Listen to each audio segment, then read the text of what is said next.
Shalom. Selamat hari Minggu. Sukacita Tuhan jadi bahagian semua kita yang terus mengingat hari yang Tuhan khususkan untuk kita bersekutu bersama sebagai satu keluarga Allah di rumahnya yang kudus. Kita masih ada dalam minggu-minggu penampakan kebangkitan Yesus, kemenangannya atas alam maut. Dan kita ada di minggu keempat di bulan yang oleh Gemit Mei ditetapkan sebagai bulan budaya. Minggu ini kita ada dalam etnis Pura. Pura, pulau yang ada di tengah laut, batu karang, tetapi di situ berdiri jemaat Tuhan. Ciri khas daripada Pura itu apa, Bapak Mama? Sopi apa lagi? Apa? Ya, anyaman-anyaman, hasil anyaman, kerajinan. Kadang-kadang kita lihat ini, kita dalam penilaian bilang, sop itu tidak baik. Semua yang Tuhan ciptakan itu baik adanya. Kita yang kelola ini yang tidak baik. Berlebihan sampai lupa diri. Kalau yang Tuhan buat dan Tuhan ciptakan bagi manusia, semua itu baik adanya.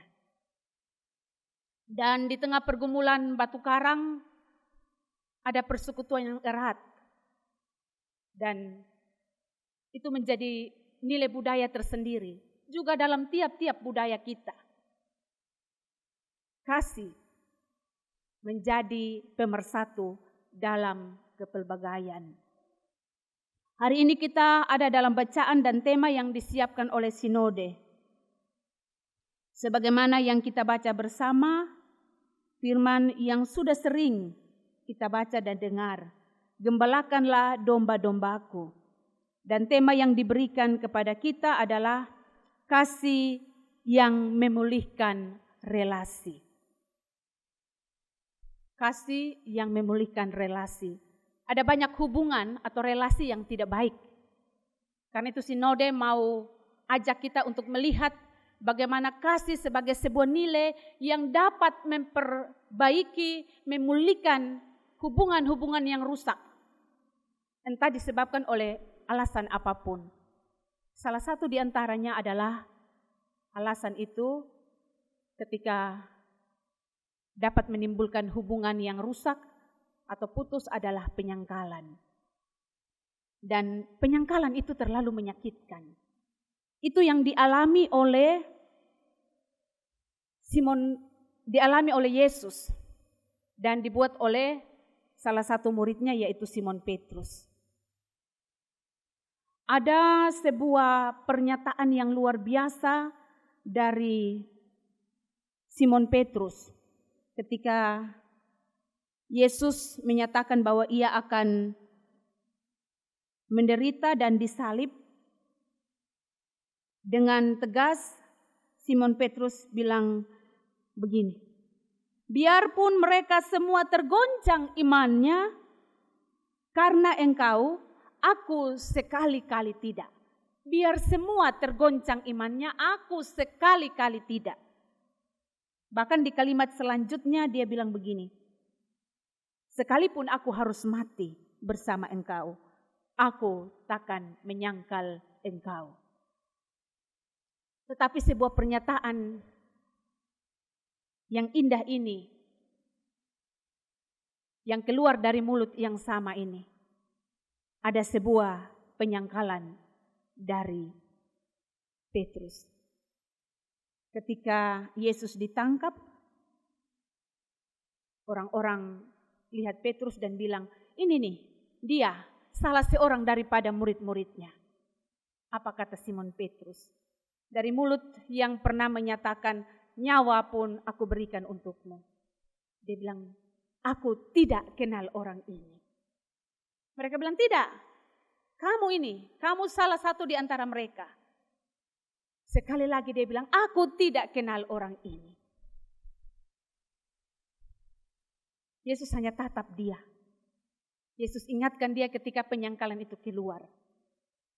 Dan Petrus sadar bahwa dia telah menyangkal Yesus.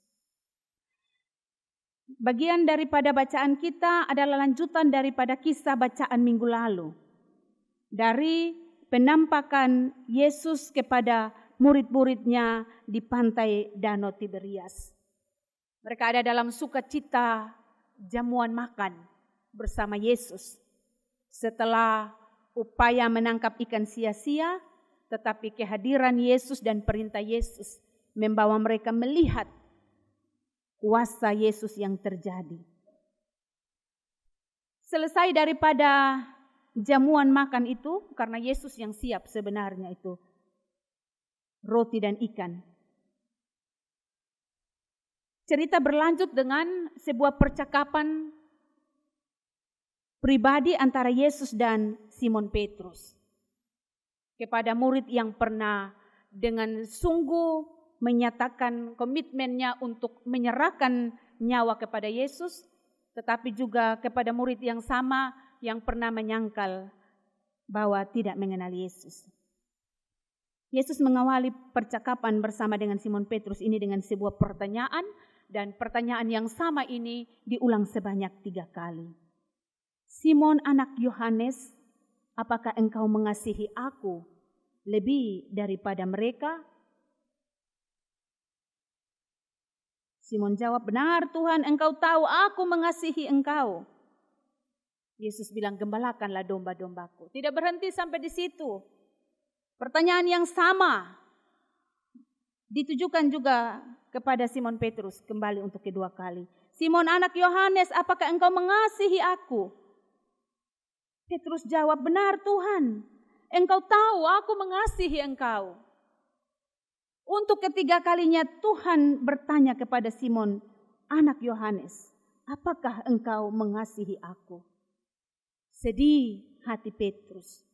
Pertanyaan yang diulang sebanyak 3 kali mengindikasikan bahwa sebenarnya Yesus masih meragukan tentang komitmen, kesediaan yang sungguh tulus, total daripada Simon Petrus untuk menggembalakan domba-dombanya, untuk mengasihi Tuhan.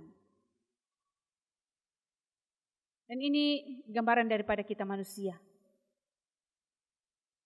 Orang bilang lidah tak bertulang. Sebentar kita buat ikrar janji.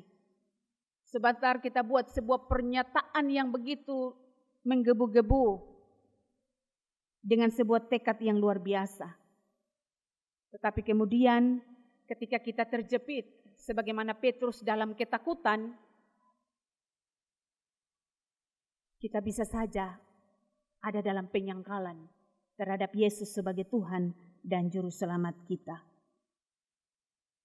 Tetapi ini menarik, karena dari pertanyaan ini dan perintah Yesus kepada Simon Petrus, gembalakan domba-dombaku, adalah sebuah titik balik dalam kehidupan cerita Petrus. Untuk apa? Untuk menyatakan kasihnya yang sungguh secara konkret di dalam pemberian diri untuk melayani Tuhan. Pada akhirnya dia juga harus mati karena atau demi nama Tuhan. Mati disalib secara terbalik karena dia bilang dia tidak layak disalib sebagaimana Kristus. Kita melihat bagaimana kasih Allah yang begitu besar, yang tidak memperhitungkan penyangkalan daripada si Petrus. Dan kemudian memberikan kepercayaan untuk melayani dia dengan menggembalakan domba-dombanya.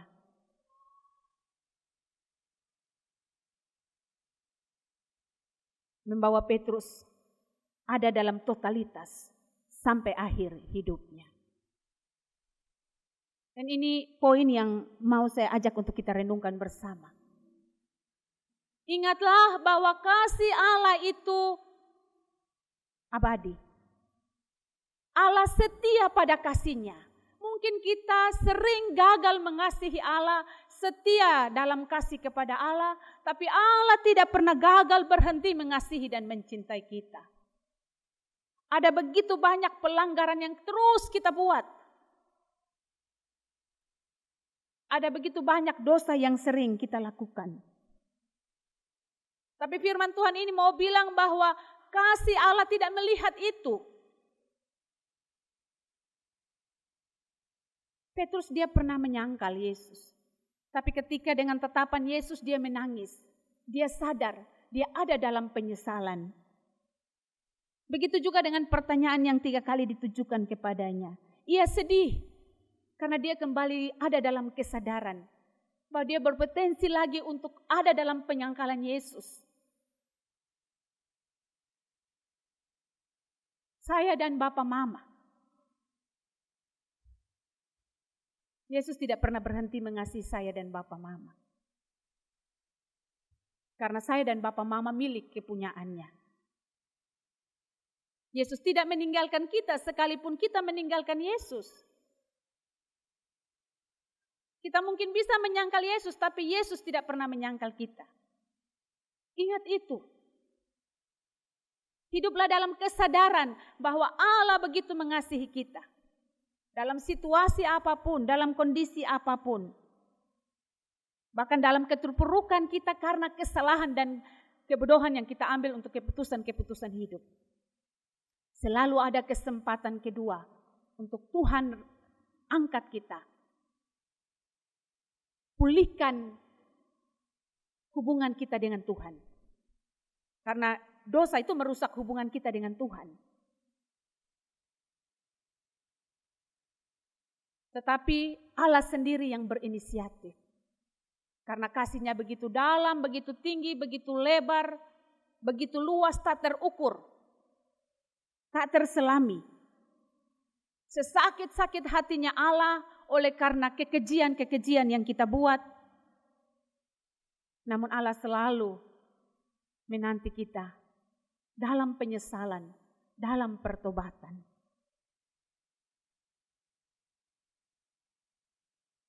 Hal yang berikut, mari belajar merespon kasih Allah. Tidak saja di mulut, tetapi kasih yang diwujudkan dalam tindakan konkret. Belajar daripada Allah. Kasih itu adalah kasih yang memulihkan hubungan. Mari kita jujur dengan kehidupan kita dalam keluarga, dalam bertetangga, dalam berjemaat, dalam bermasyarakat. Seringkali kita bilang, saya baik-baik saja dengan dia. Tapi sebenarnya ada hubungan yang terputus. Ketika kita mengukur dalam kasih ketulusan daripada Kristus itu. Ada amarah, ada dendam, ada sakit hati yang terus kita simpan dan pelihara rapi.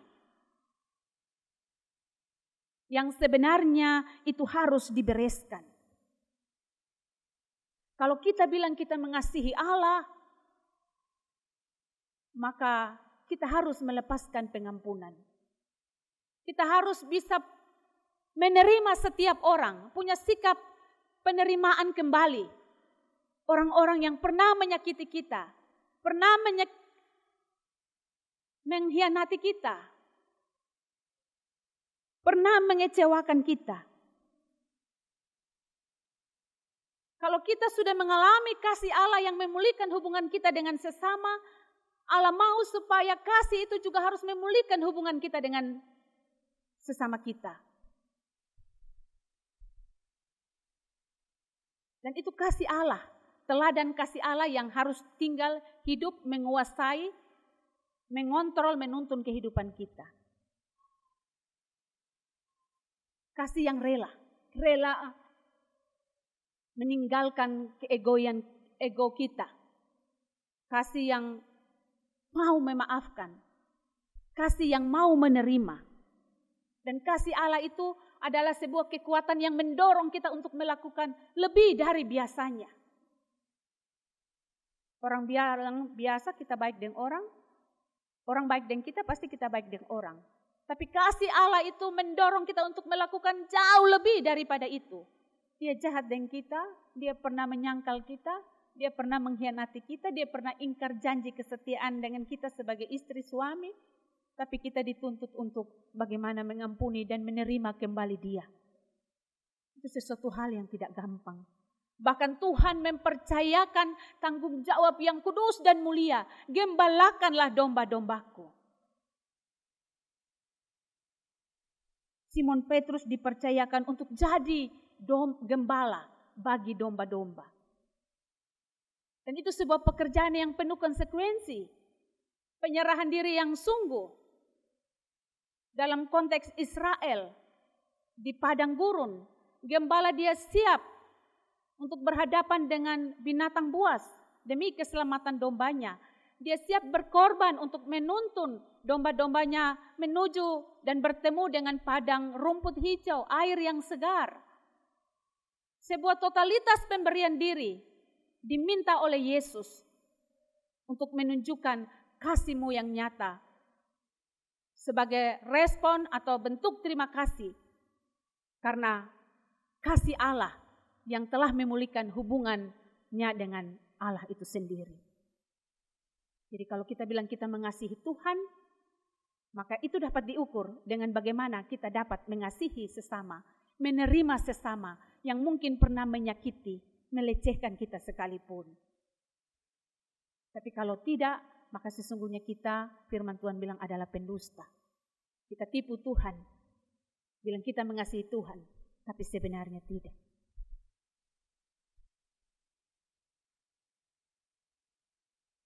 Mari masing-masing kita berkaca dari kebenaran firman Tuhan. Dan menjadi hakim untuk diri sendiri. Apakah sungguh saya mengasihi Tuhan? Di mana hidup saya ada dalam sebuah usaha untuk terus memelihara kasih Allah. Dengan tidak lagi melakukan dosa. Dengan belajar berusaha untuk memulihkan hubungan dengan sesama. Juga dengan suami, dengan istri atau anak-anak yang terputus. Mungkin juga karena alasan kesalahan yang mereka buat, bukan kita buat. Tapi belajar dari teladan kasih Yesus Kristus. Memberi secara total. Selamat menjalani hidup dalam penghayatan dan menerjemahkan kasih Tuhan dalam hidup kita hari lepas hari. Tuhan memberkati kita dengan firman-Nya. Amin.